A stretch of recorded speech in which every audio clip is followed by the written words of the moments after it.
নমস্কার। বাংলা জ্ঞান হাব চ্যানেলে আপনাদের সকলকে স্বাগত। হঠাৎ কি এমন বিষয় ঘটলো যে বাংলাদেশে পুরো খেলা রাতারাত ঘুরে গেল। বাংলাদেশের সেনাপ্রধান, যার নাম হচ্ছে ওয়াকারুজ্জামান, সেই ওয়াকারুজ্জামান হঠাৎ করে রাতারাতি ভারতের সঙ্গে যোগাযোগ করা শুরু করে দিল। আর এই খবর সকলকে চমকে দিয়েছে যে এমন কি সিচুয়েশন এলো বাংলাদেশে, যে বাংলাদেশে ভারত বিরোধী অ্যান্টি ইন্ডিয়া স্লোগান চলছে, ভারত বয়কট স্লোগান চলছে, ভারতকে নানান কটু কথা নিয়ে স্লোগান চলছে। আর হঠাৎ রাতারাতি বাংলাদেশের সেনাপ্রধান ওয়াকারুজ্জামান সবাইকে চমকে দিয়ে ভারতের সেনাপ্রধানের সঙ্গে যোগাযোগ করলেন এবং যে কমিউনিকেশনের গ্যাপটা হয়ে গেছে সেই গ্যাপটা যাতে দ্রুত ডেভেলপ করা যায় সেই বিষয়ে কথা বললেন।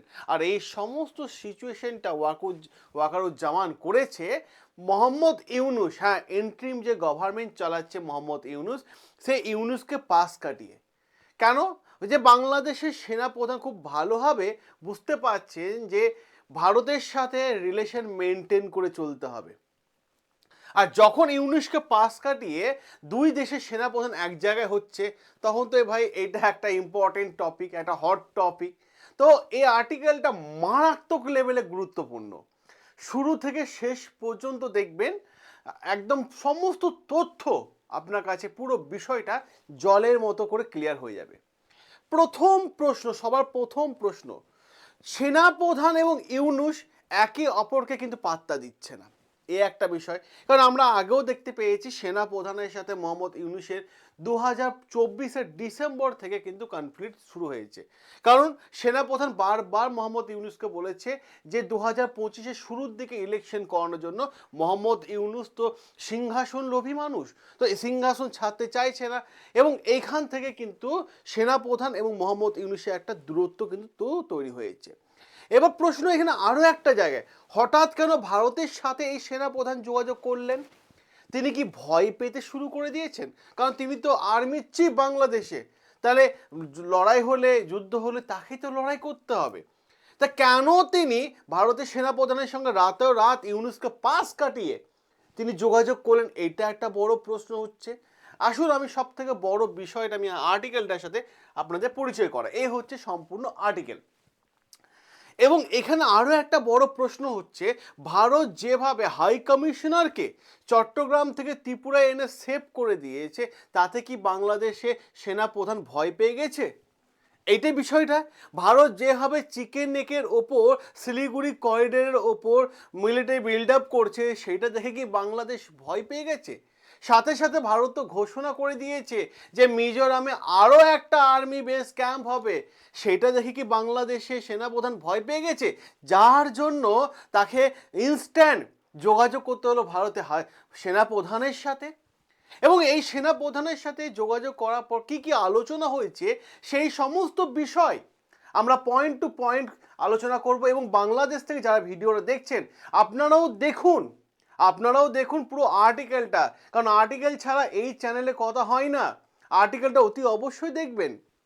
দেখুন, বাংলাদেশ, ভারত যেভাবে চিকেন নেকের ওপর নোটাম জারি করেছে, এটা হচ্ছে বাংলাদেশের কাছে সব থেকে ভয়ের একটা অন্যতম গুরুত্বপূর্ণ কারণ, সব থেকে গুরুত্বপূর্ণ কারণ। কারণ এই দেখেই বাংলাদেশ কিন্তু ঘাবড়ে গেছে। প্রথমত দেখুন, এই সেনাপ্রধান কি কি আশ্বস্ত করেছেন, কি বলছে যে দেখুন আর্টিকেলটা আমি দেখাই আপনাদের। Indian asset safe, Dhaka assure new Delhi as army chief speak and Bangladesh unrest exclusive. কি বলছে? এই সেনাপ্রধান ভারতীয় সেনাপ্রধানকে জানিয়েছেন যে বাংলাদেশের মধ্যে ভারতে যে হাই কমিশনার অফিস আছে সেটা সেফ আছে, এবং যে স্টাফরা ছিল সবাই সেফ আছে। আমি যতদিন আছি এটা কখনো আমি অশান্তিকর পরিবেশ হতে দেব না। এবং ভারত বাংলাদেশ যে রিলেশনটা নষ্ট হয়েছে, যে রিলেশনটা এখন খারাপের মধ্য দিয়ে যাচ্ছে, আমি চেষ্টা করব সেটা ঠিকঠাক করে দেওয়ার মতো। কিন্তু প্রশ্ন হচ্ছে, ওয়াকারুজ্জামান এই কথাটা বলছে, মোহাম্মদ ইউনুস যে কিনা বাংলাদেশের সিংহাসনে বসে আছে, সে আজ কোথায়? সে কেন কথা বলছে না? হ্যাঁ, তিনি বলছেন যে আমি যতদিন আছি ভারতের সম্পদের ওপর আমি কোনো রকম আঘাত আনতে দেব না, সেটা ওয়াকারুজ্জামান পরিষ্কারভাবে বলছে। এবং হাই কমিশনের অফিসেও কোনো রকম আঘাত হানতে দেব না। যেভাবে আমরা শুনছিলাম বা দেখতে পাচ্ছিলাম বিভিন্ন অফিস মানে বিভিন্ন জায়গায় পাথর ছোড়া হচ্ছে, আগুন লাগানো হচ্ছে, সেখানে ওয়াকারুজ্জামান বলেছে যে সব ভারতের প্রত্যেকটা সম্পদ সেফ থাকবে। আর্টিকেলটা আরেকটু যদি আমরা দেখি আলোচনা করি, দেখুন কি বলছে, the army chief of Indian Bangladesh are in direct communication ensure stability on the ground and latest floor of, ঠিক আছে। এবং এখানে আরেকটা লাইন দেখুন কি বলছে, সেখানে হচ্ছে Bangladesh army chief general Wakeruzzaman has assure the Indian counterpart that all India asset in Bangladesh remain safe, আচ্ছা, underscoring Dhaka communication commitment to maintaining security, ঠিক আছে। পরিষ্কারভাবে তিনি বলছেন যে আমি কমিটমেন্ট করছি যেগুলো আমি মেনটেন করব এবং সেভ অ্যান্ড সিকিউরিটি রাখবো যতদিন আমি আমার চেয়ারে বসে থাকবো, এই কথাটা বলেছি। সাথে আমি আরও একটা বিষয় আমি আপনাদের দেখাই, এখানে আরও একটা গুরুত্বপূর্ণ জায়গা আরও বেশি ইম্পর্টেন্ট হয়ে যায়। কারণটা কি, মোহাম্মদ ইউনুস যে বাংলাদেশের ইলেকশন করাতে চাইছিল না, সে চেয়েছিল যে বাংলাদেশের সিংহাসনে সে বসে থাকবে, কিন্তু সে তাকে সে এবার কি করেছে, 2026 ফেব্রুয়ারি মাসে ইলেকশন, এবং এই ইলেকশন কোনোভাবে পেছনো যাবে না। তাই মোহাম্মদ ইউনুসের কিন্তু সম্পূর্ণ খেলা শেষ। কারণ মোহাম্মদ ইউনুস চাইছে যে বিভিন্ন পলিটিক্যাল ইস্যু অ্যাক্টিভিটি এখানে কাজ করে দিতে। কারণটা কি, তার কারণ হচ্ছে বাংলাদেশের মধ্যে এত ভায়োলেন্স হচ্ছে, এত কিছু হচ্ছে, মোহাম্মদ ইউনুসের কিন্তু স্টেটমেন্ট আসেনি, চুপ রয়েছেন, চুপচাপ কাজ করে যাচ্ছে। এবার প্রশ্ন হচ্ছে ওয়াকারুজ্জামানের ক্লিয়ার কথা যে এই ইন্টারিম গভর্নমেন্টের সাথে সে কিন্তু অ্যাগ্রেসিভ মডেলে কাজ করতে পারছে না, এবং তিনি বুঝতে পেরেছেন যে মোহাম্মদ 26 ইলেকশন হলে মোহাম্মদ ইউনুসের খেলা শেষ। তাই নিউ গভর্নমেন্টের সাথে সে কিন্তু অ্যাগ্রেসিভ মডেলে কাজ করতে চায়, আর এইটার জন্য ভারতের সাথে তাকে সম্পর্ক মজবুত তৈরি করতে হবে। কারণ সেনাপ্রধান ক্লিয়ার বুঝতে পারছে যে যে ইস্যুগুলো বাংলাদেশের মধ্যে ঘটছে, যে ভায়োলেন্সগুলো হচ্ছে, সরকার এখনো পর্যন্ত চুপ রয়েছে কেন। এবং সাথে সাথে যে জায়গাটা আরও বেশি গুরুত্বপূর্ণ হয়ে যায়, বাংলাদেশের যে ইউথরা, এই মুহূর্তে বাংলাদেশের ইউথরা সোশ্যাল মিডিয়া এবং বিভিন্ন জায়গায় রাস্তাঘাটে নানান জায়গায় ভারত বিরোধী কথা বলছে, এবং ওয়াকারুজ্জামান এটুকু বুঝতে পারছে যে এতে ভারত এবং বাংলাদেশের সাথে সম্পর্ক নষ্ট হচ্ছে।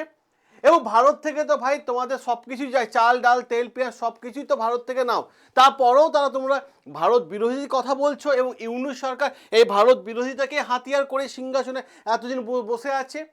তো এই ইউথরা বলছে যে ভারতের চিকেন নেক কেটে দেবো, এতটা সহজ নয় জিনিসটা। মুখে অনেক কিছুই বলা যায়, প্র্যাকটিক্যাল ফিল্ডে অন্য খেলা শুরু হয়ে যায়। আপার লেভেলে পলিটিক্স আলাদা, গ্রাউন্ড লেভেলে পলিটিক্স আলাদা, এটা কিন্তু বাংলাদেশের মানুষের বুঝতে হবে। জিও পলিটিক্স কিন্তু সবাই নিজস্ব ইন্টারেস্ট ওয়েতে চলে, কেউ কারো জিও পলিটিক্সে কেউ কারো বন্ধুও না, কেউ কারো শত্রুও না। এটা হচ্ছে প্র্যাকটিক্যাল মাইন্ডের কথা, প্র্যাকটিক্যালটা তোমাদের বুঝতে হবে। এবং সাথে সাথে বাংলাদেশের লোকেরা বলছে চিকেন নেক কেটে দেবো। ওয়াকারুজ্জামান পরিষ্কারভাবে বুঝতে পারছে যে ভাই এতে ভারত বাংলাদেশ ডিপ্লোমেসি সম্পূর্ণ নষ্ট হচ্ছে, রিলেশন নষ্ট হচ্ছে, আর এই ইউথরা ডিপ্লোমেসি কি সেটা বুঝতে পারছে না। আর সিনিয়র লোকেরা তো জানে ডিপ্লোমেসি জিনিসটা কি, তাই ডিপ্লোমেসিকে ঠিকঠাক রাখার জন্য এই ওয়াকারুজ্জামান ছুটে এসেছে, ভারতের সঙ্গে যোগাযোগ করছে এবং ভারতের সাথে সম্পর্ক সুন্দর করার চেষ্টা করছে, এগিয়ে চলতে চাইছে। আর এই সমস্ত কিছু হচ্ছে কি, সেই সমস্ত কিছু হচ্ছে মোহাম্মদ ইউনুসকে পাশ কাটিয়ে।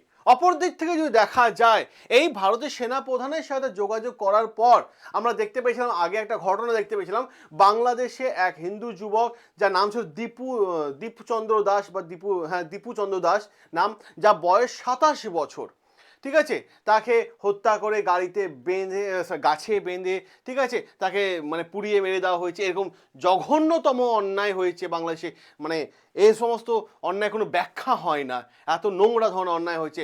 সাথে বাংলাদেশের সেনাপ্রধান ভারতের সেনাপ্রধানকে আশ্বস্ত করেছে যে কোনো রকম ইললিগাল অ্যাক্টিভিটি হতে দেবে না, এবং এই মিটিং হওয়ার পর এই যে ঘটনাটা ঘটেছে, এই দীপুর চন্দ্র দাসের সাথে যে ঘটনাটা ঘটেছে, 7 জনকে অ্যারেস্ট করেছে বাংলাদেশের সেনাপ্রধান। তো এবার ক্লিয়ার বোঝা যাচ্ছে যে খেলা কোন অ্যাঙ্গেল থেকে কোন অ্যাঙ্গেলে চলে গেল। যেটা বাংলাদেশে 2026 ইলেকশন, এরা সবাই চাইছে যে বাংলাদেশে এই মুহূর্তে ভারত বিরোধিতা স্লোগান দিলেই তারা ভোটে জয়লাভ করবে, কিন্তু ডিপ্লোমেসি খেলা কিন্তু অন্য জায়গায় খেলে দেওয়া হয়, যেটা বাংলাদেশে ইউথরা বুঝতে পারছে না। তো এই হচ্ছে প্রপার আর্টিকেলটা, যেটা আমি আপনাদের সামনে এই মুহূর্তে রাখলাম। আমি এখানে একটা হোয়াটসঅ্যাপ নাম্বার দিচ্ছি, এই হোয়াটসঅ্যাপ নাম্বারে সবাই হাই লিখে পাঠাবেন।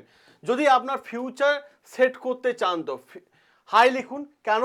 কারণ যদি আপনার মনে হয় এআই শিখবেন, বাড়ি থেকে বসে 1 থেকে 2 লক্ষ টাকা মাসে ইনকাম করতে চাইছেন, এআই আর্টিফিশিয়াল ইন্টেলিজেন্স সম্পূর্ণ অনলাইন মাধ্যমে ক্লাস, বাড়ি থেকে বসে অনলাইনের মাধ্যমে ক্লাস করবেন, বাংলা ভাষায় ক্লাস করবেন, ভারতবর্ষে বেস্ট টিচার শ্রেয়া ম্যাম এখন আমাদের কাছে আছে।